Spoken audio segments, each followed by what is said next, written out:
Okay guys, so I got a little bit of a light review coming at you today. I was sent this light and a few others by SpeedTech Lights. They told me to give these lights a try, so here we are. This is what they call the Octo. They're calling it a Mini LED Beacon.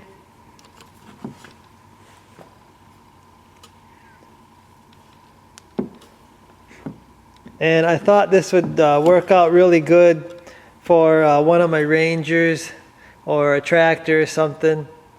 So I'm actually going to install it on one of my Rangers here and possibly get it ready for a snow plow in the future.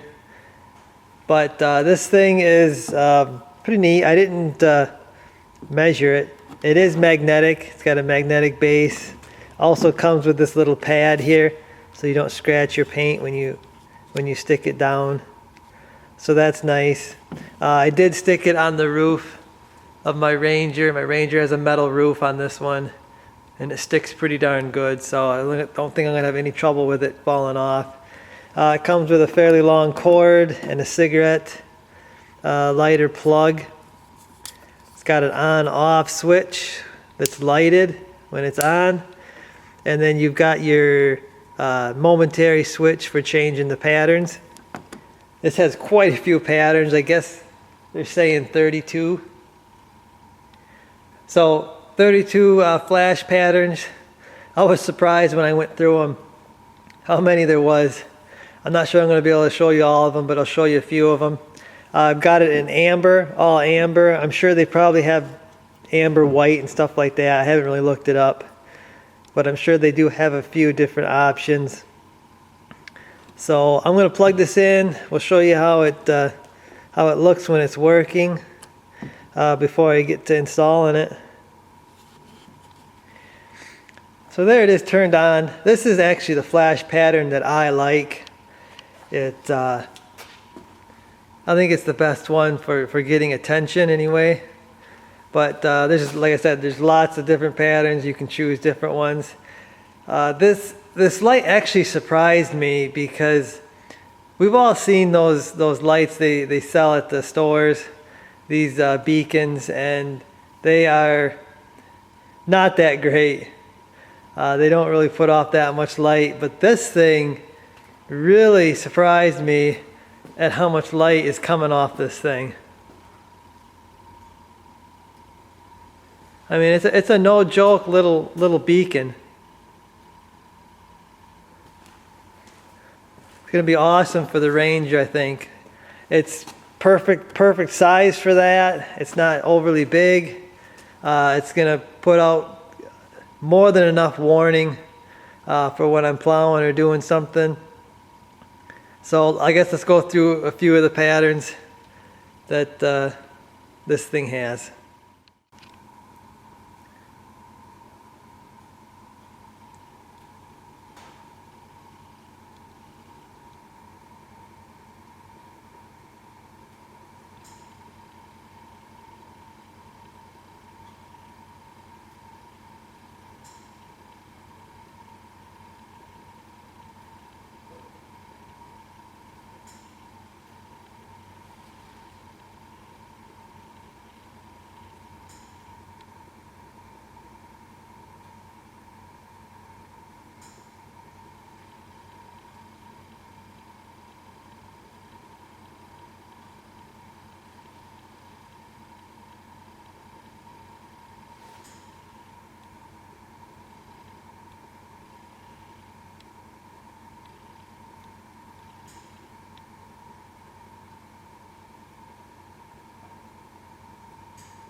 So there's a few of the flash patterns. This is the one that I like. It's a triple or quad flash, something like that, what they call that. But this is the one I'm probably going to run. There's a few that I might play with that I kind of like, but this is one of my favorites. Anyway, I think I'm going to get installing this on my Ranger. I haven't decided if I'm going to hardwire it in or I'm going to just use the cigarette plug. But when I get there, I'll show you what I do. But I'm going to get to installing this thing.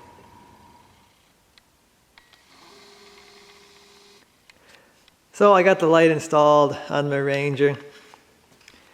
You can see I just centered it up on my roof there. I did have to drill a 1/4-inch hole to get it through my roof. That is a metal roof that I custom made. But you know, if you want to add lights and stuff like that, you usually got to end up drilling holes.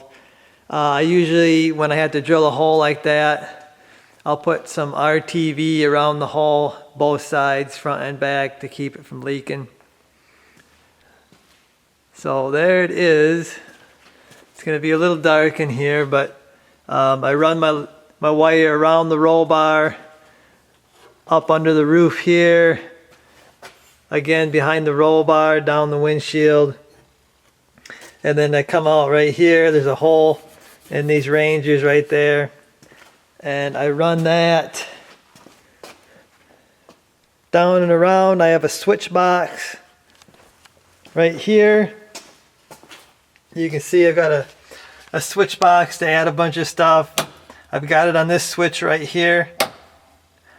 And you can see it does run without the machine having the switch on, so it's a constant hot. And I just pulled the power. Those two switches on the far end are going to be constant hot. I just come over to my power bar. I grabbed a constant hot, and I also grabbed a ground, and I run the ground over here because I'm going to be installing my light bar here. I'm going to run it on the other switch next to it. So I just run one heavier gauge ground wire. I'll use that for grounding both this little strobe and my light bar. So that's pretty neat. You're going to probably wonder, what am I doing with the momentary switch to change patterns? Well, I don't have anything right now. You don't have to have that hooked up. You can, if you want to change patterns, all you got to do is add power to that and take the power off. I may add a little switch somewhere around here that I can, it'll be a momentary switch, and I can change patterns. But most of the time, guys, I find a pattern I like and I leave it there. I don't really play with the patterns much. But like I said, I might add something. But for now, I'm happy with just turning it on.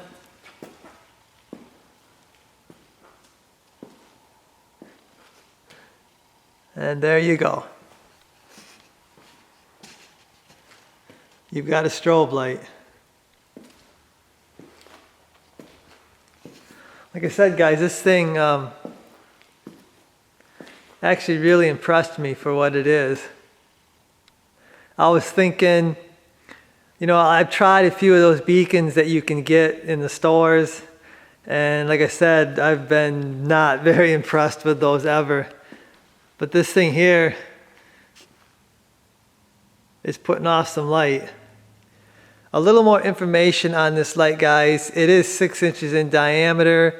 It is 3 inches tall. Like I said, it's got a magnetic mount. That's what I'm using. I'm sure they probably have a permanent mount if you want to do that. They have their TIR 3-watt LEDs in there. There is 24 of them. So it makes it a total of 72 watts, I guess is what you consider it has.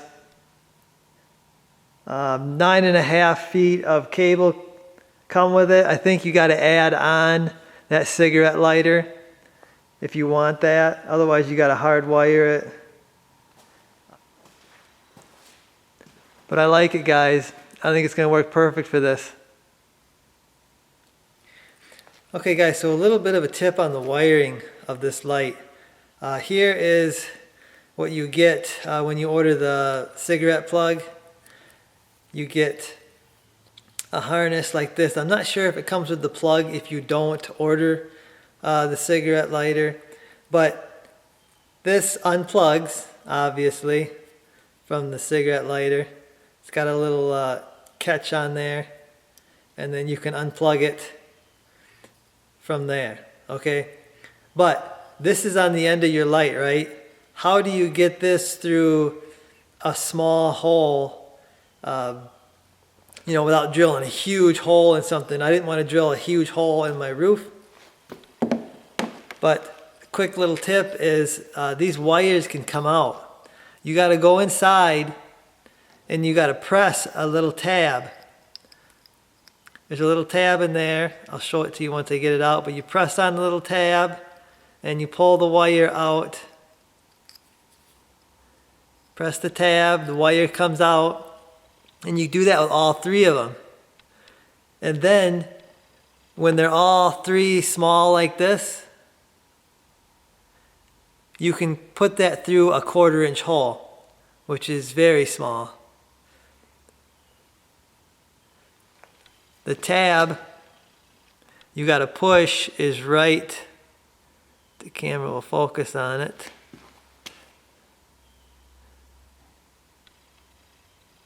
See the tab right there? You got to push on that tab, push that tab down.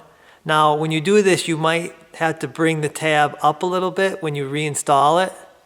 You might have to bend that up a little bit so it stays in there if you push it down real hard. But that's just a quick tip on how to get this wire or this harness through a very small hole if you want to keep your plugs that they send you.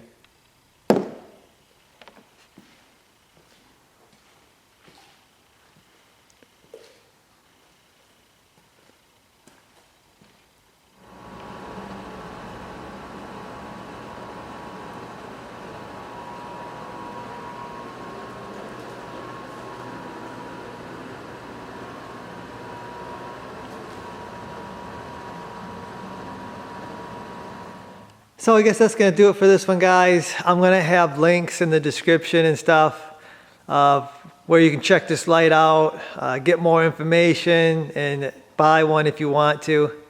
So check for that.